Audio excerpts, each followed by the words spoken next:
قال الملأ الذين استكبروا من قومه لنخرجنك يا شعيب والذين آمنوا معك من قريتنا أو لتعودن في ملتنا قال أولو كنا كارهين قد افترينا على الله كذبا إن عدنا في ملتكم بعد إذ نجانا الله منها وما يكون لنا أن نعود فيها إلا أن يشاء الله ربنا وسع ربنا كل شيء علما على الله توكلنا ربنا افتح بيننا وبين قومنا بالحق وأنت خير الفاتحين وقال الملأ الذين كفروا من قومه لئن اتبعتم شعيبا إنكم إذا لخاسرون فأخذتهم الرجفة فأصبحوا في دارهم جاثمين الذين كذبوا شعيبا كأن لم يغنوا فيها الذين كذبوا شعيبا كانوا هم الخاسرين فتولى عنهم وقال يا قوم لقد أبلغتكم رسالات ربي ونصحت لكم فكيف آسى على قوم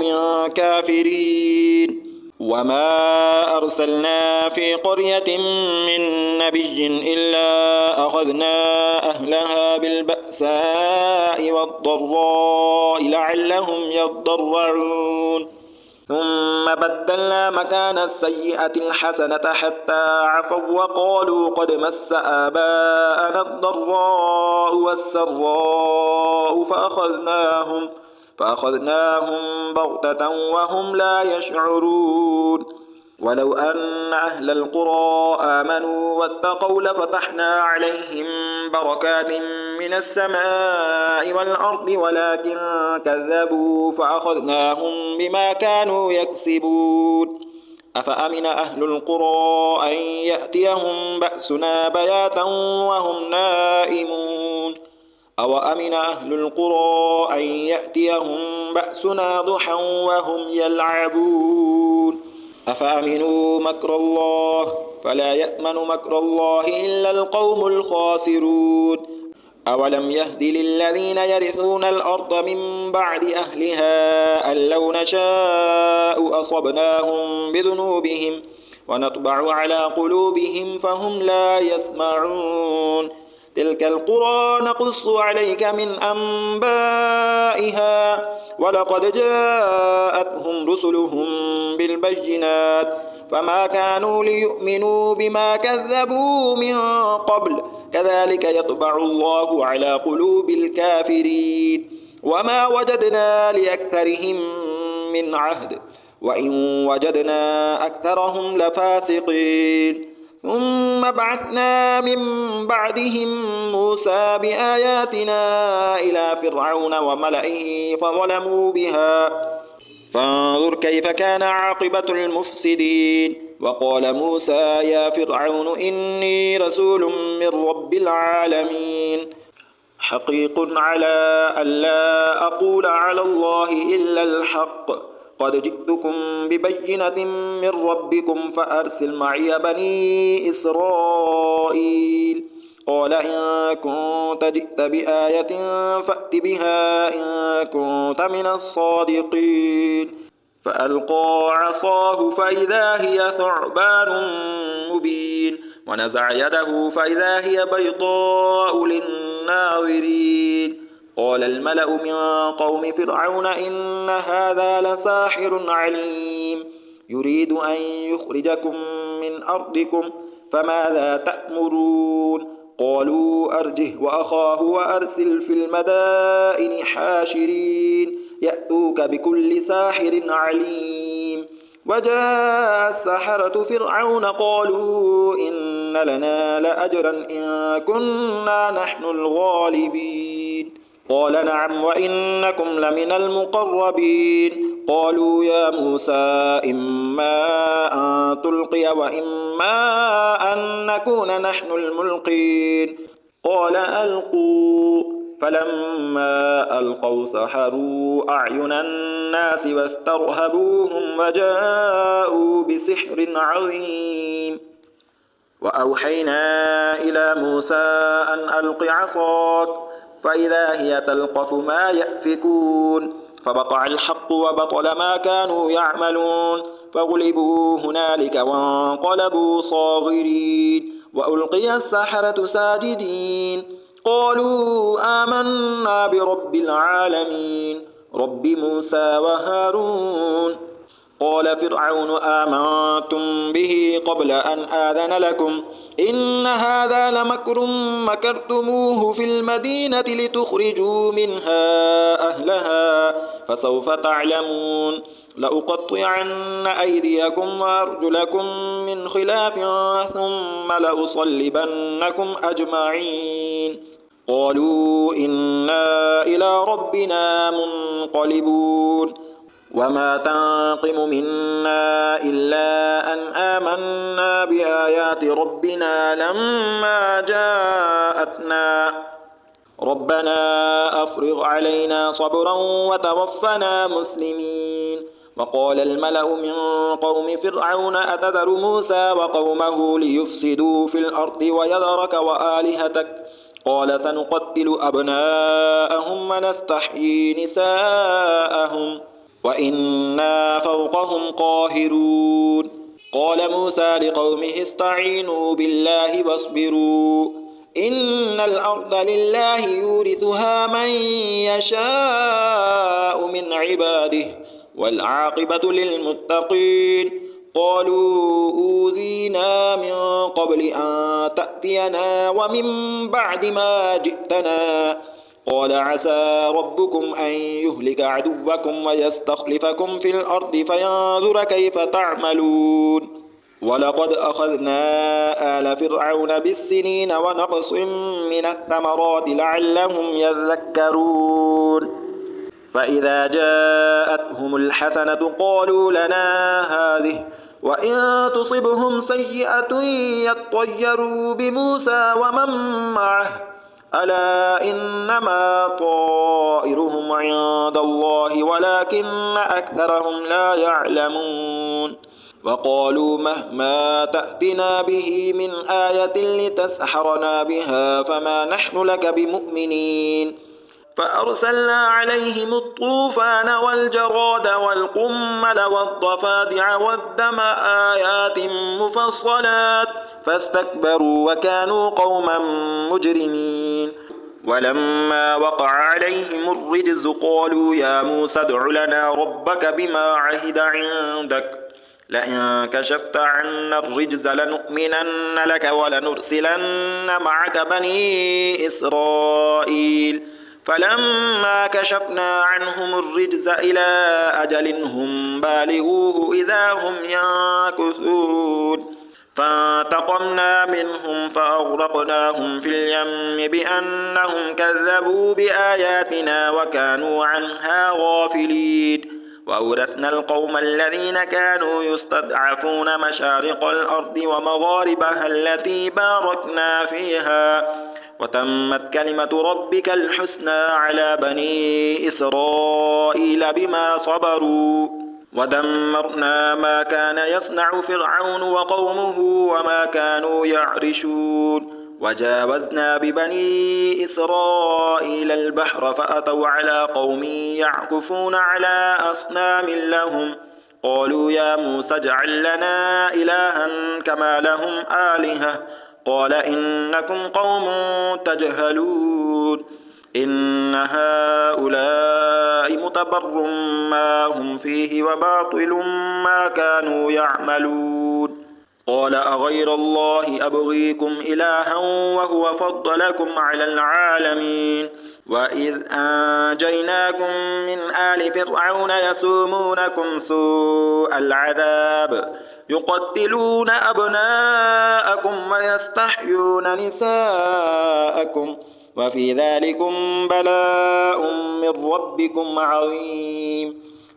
وواعدنا موسى 30 ليلة وأتممناها ب10 فتم ميقات ربه 40 ليلة وقال موسى لأخيه هارون اخلفني في قومي وأصلح ولا تتبع سبيل المفسدين ولما جاء موسى لميقاتنا وكلمه ربه قال رب أرني أنظر إليك قال لن تراني ولكن انظر إلى الجبل فإن استقر مكانه فسوف تراني فلما تجلى ربه للجبل جعله دكا وخر موسى صعقا فلما أفاق قال سبحانك تبت إليك وأنا أول المؤمنين قال يا موسى إني اصطفيتك على الناس برسالاتي وبكلامي فخذ ما آتيتك وكن من الشاكرين وكتبنا له في الألواح من كل شيء موعظة وتفصيلا لكل شيء فخذها بقوة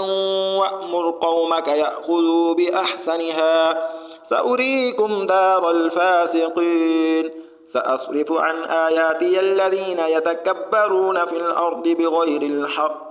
وإن يروا كل آية لا يؤمنوا بها وإن يروا سبيل الرشد لا يتخذوه سبيلا وإن يروا سبيل الغي يتخذوه سبيلا ذلك بأنهم كذبوا بآياتنا وكانوا عنها غافلين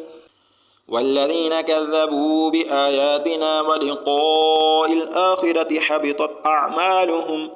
هل يجزون إلا ما كانوا يعملون واتخذ قوم موسى من بعده من حليهم عجلا جسدا له خوار ألم يروا أنه لا يكلمهم ولا يهديهم سبيلا اتخذوه وكانوا ظالمين ولما سقط في أيديهم ورأوا أنهم قد ضلوا قالوا لئن لم يرحمنا ربنا ويغفر لنا لنكونن من الخاسرين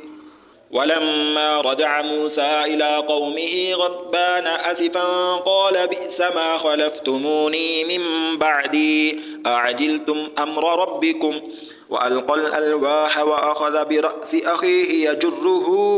إليه قال ابن أم إن القوم استضعفوني وكادوا يقتلونني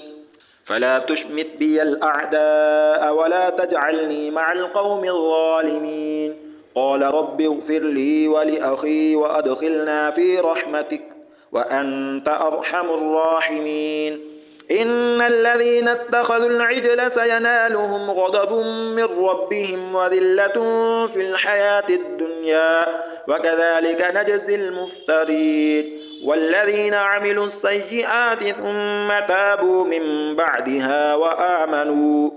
إن ربك من بعدها لغفور رحيم ولما سكت عن موسى الغضب أخذ الألواح وفي نسختها هدى ورحمة للذين هم لربهم يرهبون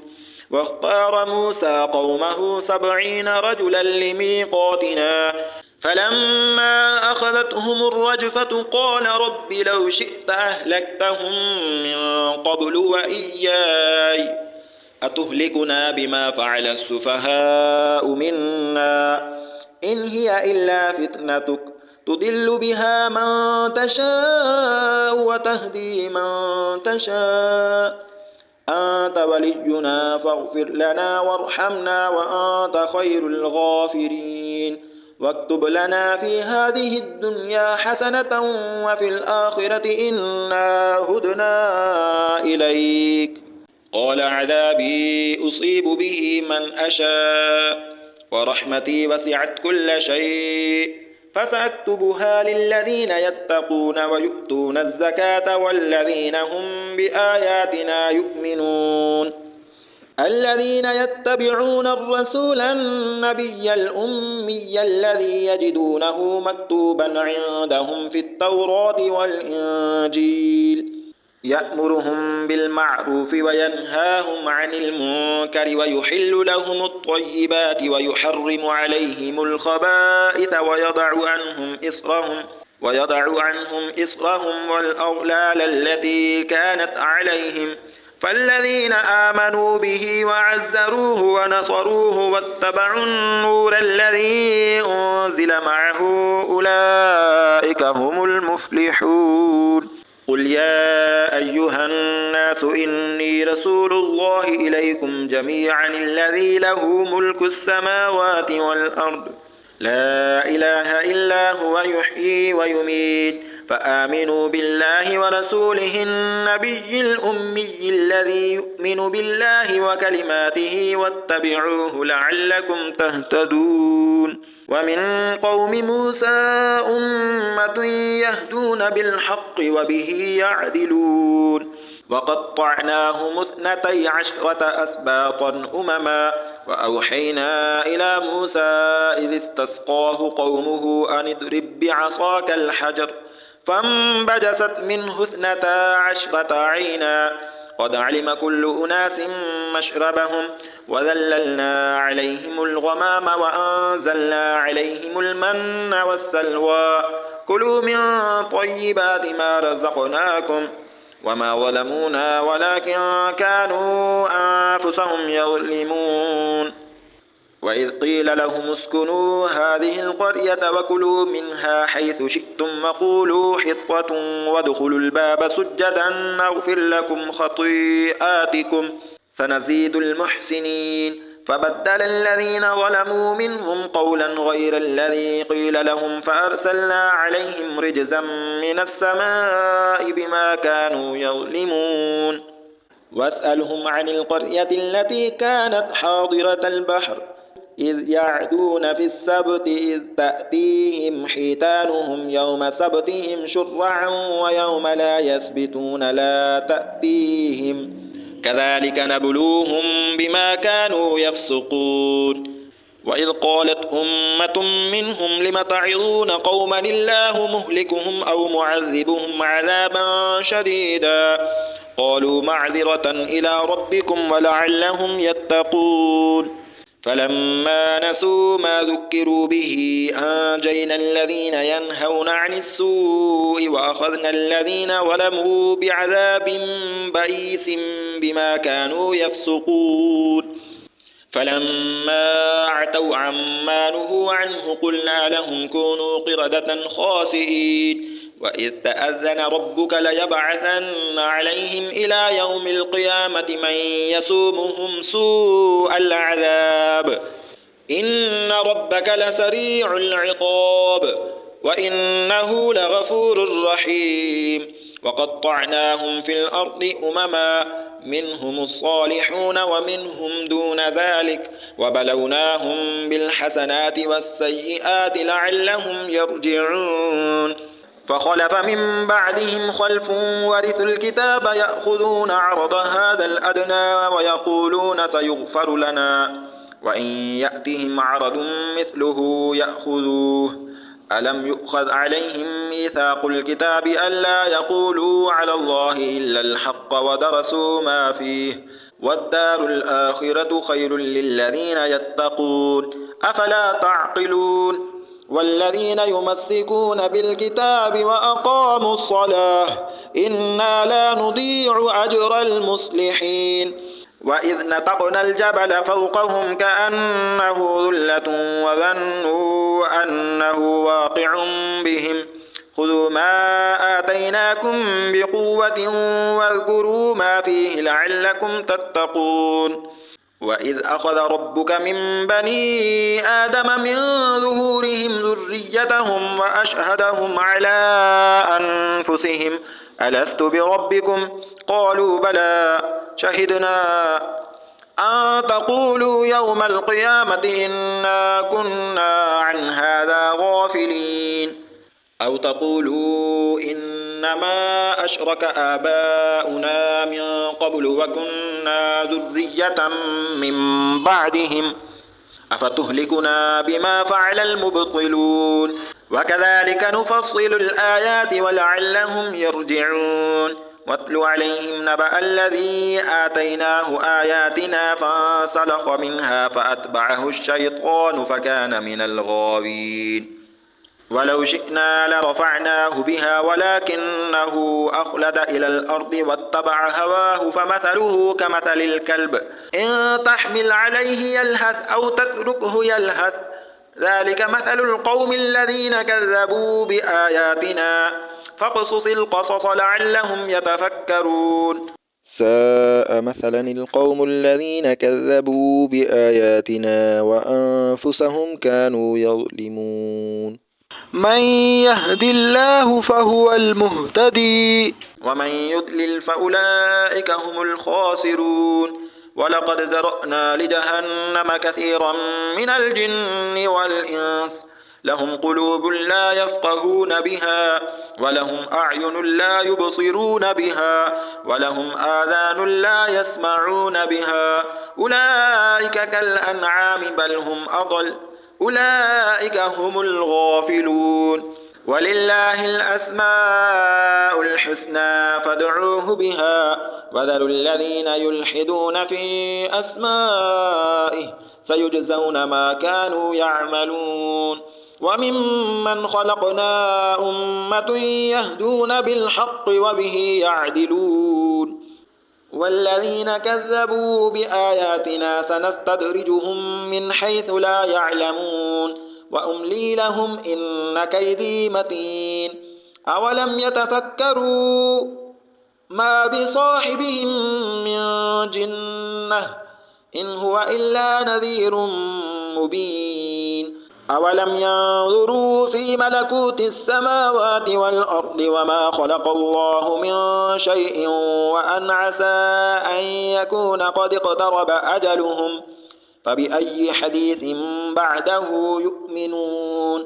من يضلل الله فلا هادي له ويذرهم في طغيانهم يعمهون يسألونك عن الساعة أيان مرساها قل إنما علمها عند ربي لا يجليها لوقتها إلا هو ثقلت في السماوات والأرض لا تأتيكم إلا بغتة يسألونك كأنك حفي عنها قل إنما علمها عند الله ولكن أكثر الناس لا يعلمون قل لا أملك لنفسي نفعا ولا ضرا إلا ما شاء الله ولو كنت أعلم الغيب لاستكثرت من الخير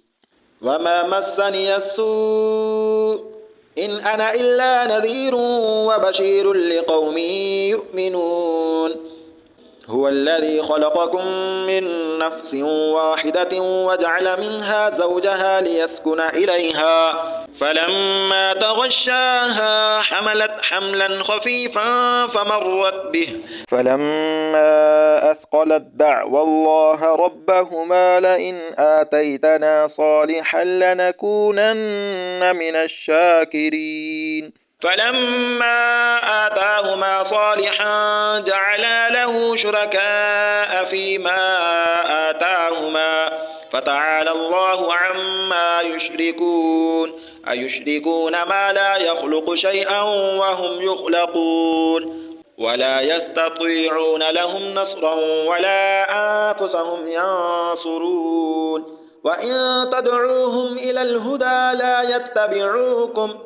سواء عليكم أدعوتموهم أم أنتم صامتون إن الذين تدعون من دون الله عباد أمثالكم فادعوهم فليستجيبوا لكم إن كنتم صادقين ألهم أرجل يمشون بها أم لهم أيدي يبطشون بها أم لهم أعين يبصرون بها أم لهم آذان يسمعون بها قل ادعوا شركاءكم ثم كيدون فلا تنظرون إن وليي الله الذي نزل الكتاب وهو يتولى الصالحين والذين تدعون من دونه لا يستطيعون نصركم ولا أنفسهم ينصرون وإن تدعوهم إلى الهدى لا يسمعوا وتراهم ينظرون إليك وهم لا يبصرون خذ العفو وأمر بالعرف وأعرض عن الجاهلين وإما ينزغنك من الشيطان نزغ فاستعذ بالله إنه سميع عليم إن الذين اتقوا إذا مسهم طائف من الشيطان تذكروا فإذا هم مبصرون وإخوانهم يمدونهم في الغي ثم لا يقصرون وإذا لم تأتهم بآية قالوا لولا اجتبيتها قل إنما أتبع ما يوحى إلي من ربي هذا بصائر من ربكم وهدى ورحمة لقوم يؤمنون وإذا قرئ القرآن فاستمعوا له وأنصتوا لعلكم ترحمون واذكر ربك في نفسك تضرعا وخيفة ودون الجهر من القول بالغدو والآصال ولا تكن من الغافلين إن الذين عند ربك لا يستكبرون عن عبادته ويسبحونه وله يسجدون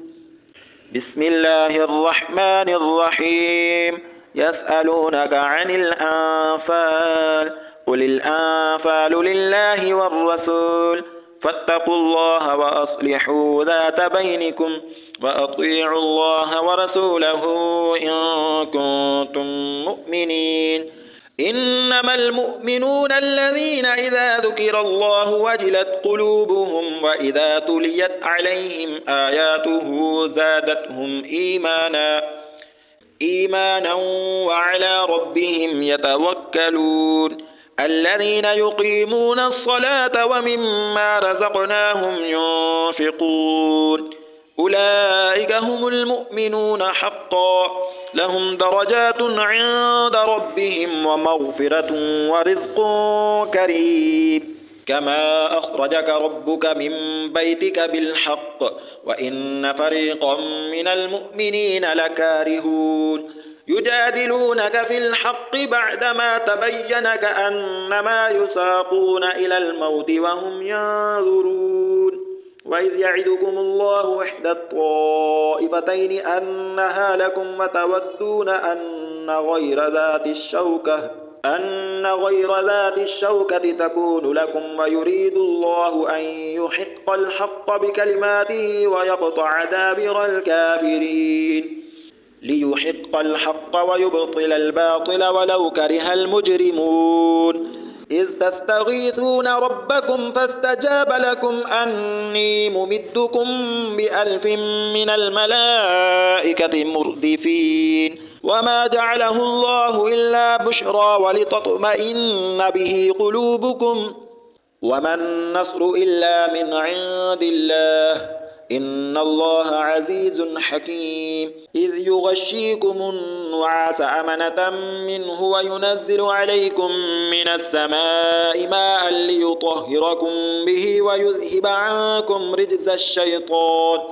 رجز الشيطان وليربط على قلوبكم ويثبت به الأقدام